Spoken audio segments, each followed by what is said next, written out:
Hello! Today I'm making some one-handed art with my non-dominant hand. I had a shoulder replacement on my right arm 1 week ago, 7 days today, and I'm feeling well enough to try making some art. This is not meant to be physical therapy or occupational therapy recommendations. If you're in a similar situation, make sure you're consulting with your doctor and your medical professionals.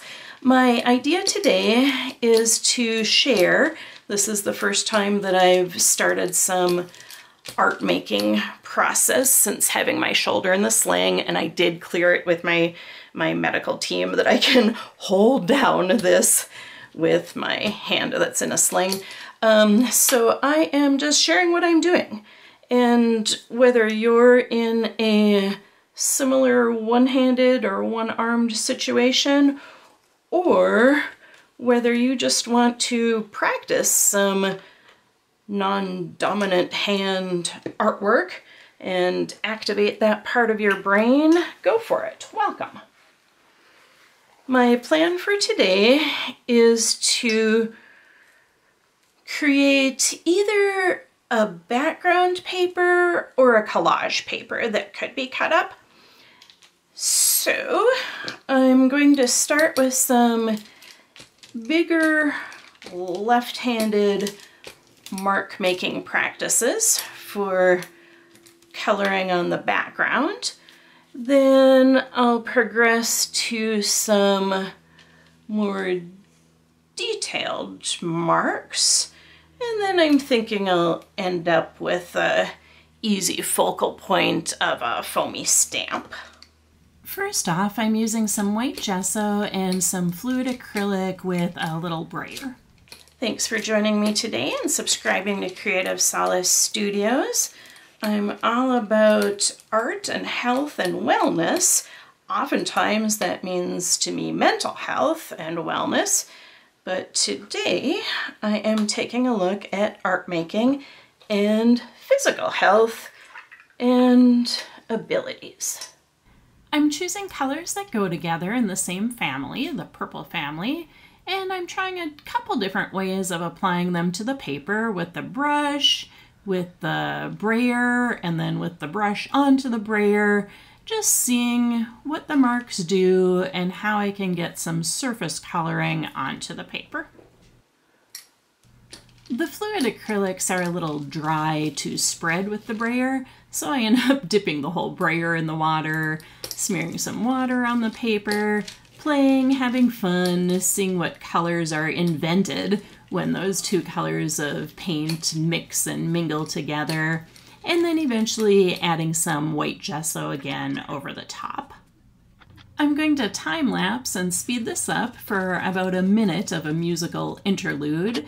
You'll see me use a gift card as a scraper to spread some paint on the paper, first putting the paint on the gift card itself, and then just playing with the gift card, scraping in different directions onto the paper.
Was a high flow acrylic by Golden, and I coaxed it along with a little extra water on the brush. Then I'm choosing some Tim Holtz Distress Spray Stain by Ranger and spraying a nice blue color, Salty Ocean it's called, all over, like a coating over this whole background.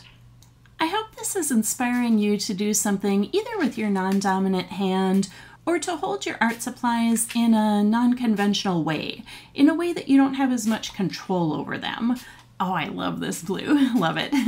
That's what I'm really getting out of this, is that when I'm using the hand that I'm not used to using, I don't have as much say-so about the precise markings or as much control over the placement of them. And there's more of a freedom in a different kind of way by doing this art practice today. At this point, I'll let this layer dry. And honestly, my right hand is arm is getting a little sore from holding that paper. So it's a good time to take a break, and I'll meet you back after it dries. I'm back after some drying time, and the plan is, now that we've got a nice abstract background, to do a focal point with a foamy stamp.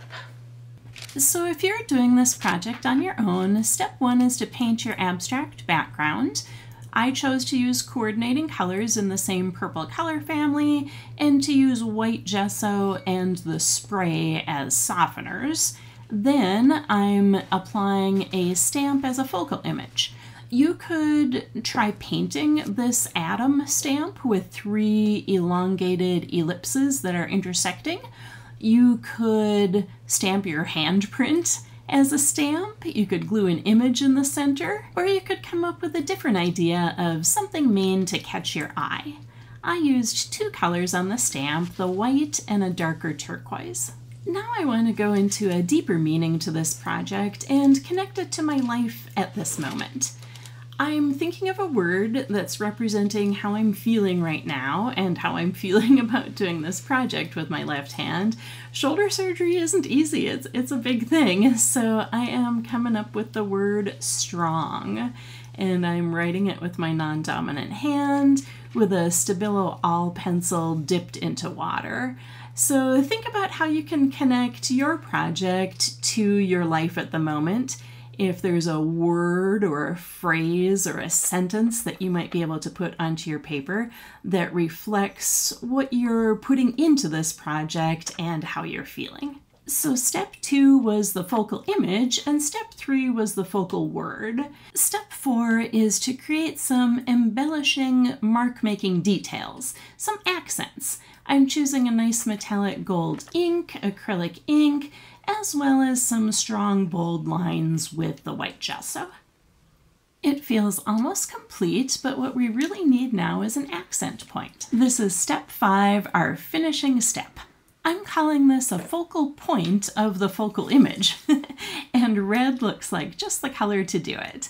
I love thumbprints or handprints because they symbolize you, our uniqueness and our stamp of ourselves.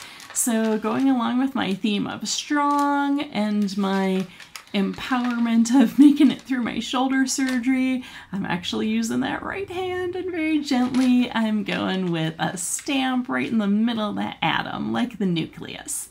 Think of how you can add that extra bonus contrast or extra focal point to your focal point. Thanks for being creative with me today and connecting physical health with mental health and one-handed, non-dominant art making in a mixed media art journal.